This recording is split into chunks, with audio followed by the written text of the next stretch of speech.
Hi friends, എല്ലാവർക്കും Aaliya's little ജോയ്സിലേക്ക് സ്വാഗതം. ഇന്ന് നമ്മൾ ഉണ്ടാക്കാൻ പോകുന്നത് എല്ലാവർക്കും അറിയാവുന്ന റെസിപ്പിയാണ് ചായ. അപ്പോൾ ഇന്ന് നമ്മൾ ഉണ്ടാക്കുന്നത് ചായ ഉണ്ടാക്കാൻ അറിയാത്തവർക്കും അതുപോലെ ചായ എത്ര തന്നെ ഉണ്ടാക്കിയാലും നമ്മൾ വിചാരിക്കുന്ന അത്ര ശരിയാവില്ല, അങ്ങനെയുള്ളവർക്ക് വേണ്ടിയിട്ടാണ് ഈ റെസിപ്പി. അതുപോലെ നമ്മുടെ നാട്ടിൽ അവൈലബിൾ ആയിട്ടുള്ള മിൽമയുടെ കവർ പാൽ യൂസ് ചെയ്തിട്ടാണ് ഞാൻ ഈ ചായ ഉണ്ടാക്കുന്നത്. അപ്പോൾ മിൽമയുടെ കവർ പാൽ യൂസ് ചെയ്തിട്ട് തന്നെ നല്ലൊരു ചായ എങ്ങനെ ഉണ്ടാക്കാം എന്നതിൻ്റെ ഒരു റെസിപ്പിയാണ്. അപ്പോൾ ഇതിന് വേണ്ടിയിട്ട് ഒരു ചായ പാത്രം ആദ്യം അടുപ്പത്ത് വെക്കണം. ഇനി ഞാനിവിടെ മിൽമയുടെ ഹോമോജനൈസ്ഡ് പാസ്ചറൈസ്ഡ് ടോൺഡ് മിൽക്ക് എന്ന് പറഞ്ഞിട്ടുള്ള ആ നീല കവറിലെ പാലാണ് യൂസ് ചെയ്യുന്നത്.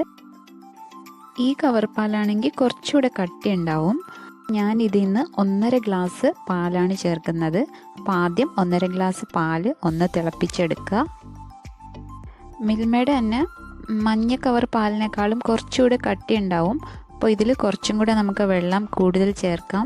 അപ്പോൾ ഇനി വെള്ളം തിളപ്പിക്കാനായിട്ട് വെക്കാം. ഞാനിവിടെ 3/4 ഗ്ലാസ് വെള്ളമാണ് വയ്ക്കുന്നത്.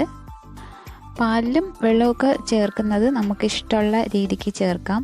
ഓരോരുത്തരുടെയും ഇഷ്ടം അനുസരിച്ച് കൂടിയും കുറഞ്ഞൊക്കെ ചേർക്കാം.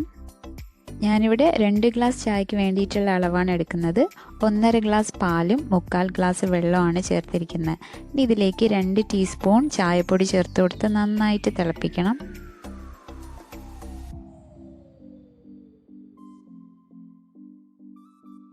ചായപ്പൊടി നന്നായിട്ട് തിളയ്ക്കുമ്പോഴാണ് ചായക്ക് നല്ല ടേസ്റ്റ് ഉണ്ടാവുക.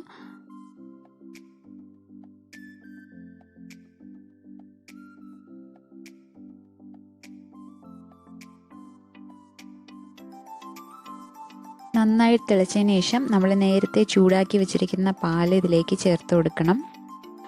തിളയ്ക്കാൻ വെച്ചിരിക്കുന്ന വെള്ളത്തിലേക്ക് തിളപ്പിച്ച പാൽ വേണം ഒഴിക്കാനായിട്ട്, എന്നാലേ ചായ നല്ല ടേസ്റ്റ് ഉണ്ടാവുകയുള്ളൂ. അപ്പോൾ ഇനി ഈ പാലും കൂടെ നന്നായിട്ട് തിളച്ചതിന് ശേഷം നമുക്ക് പഞ്ചസാര ചേർക്കാം.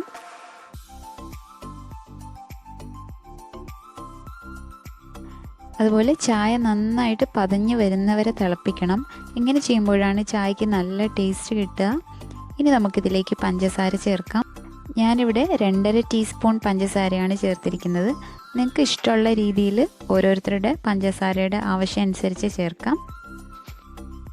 പഞ്ചസാര ചേർത്തതിന് ശേഷം സിമ്മിലാക്കിയിട്ട് കുറച്ച് നേരം കൂടെ ഒന്ന് തിളപ്പിക്കണം.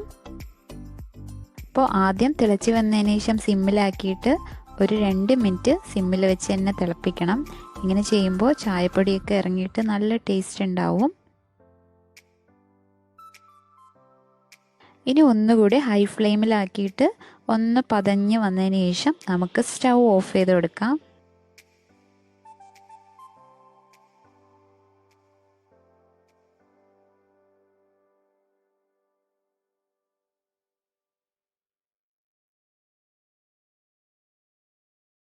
സ്റ്റൗ ഓഫാക്കിയതിന് ശേഷം 1 മിനിറ്റ് മൂടി വയ്ക്കണം.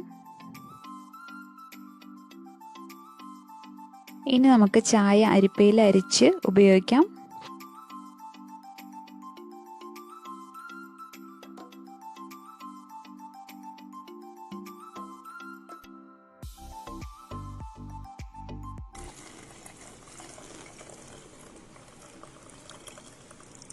ടേസ്റ്റ് ഉണ്ടാവണമെങ്കിൽ ചായ നന്നായിട്ട് പതപ്പിച്ച് വേണം ഒഴിക്കാനായിട്ട്.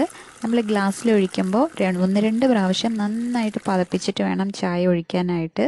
അപ്പോൾ നിങ്ങൾക്ക് എല്ലാവർക്കും ചായയുടെ റെസിപ്പി ഇഷ്ടമായെന്ന് വിചാരിക്കുന്നു.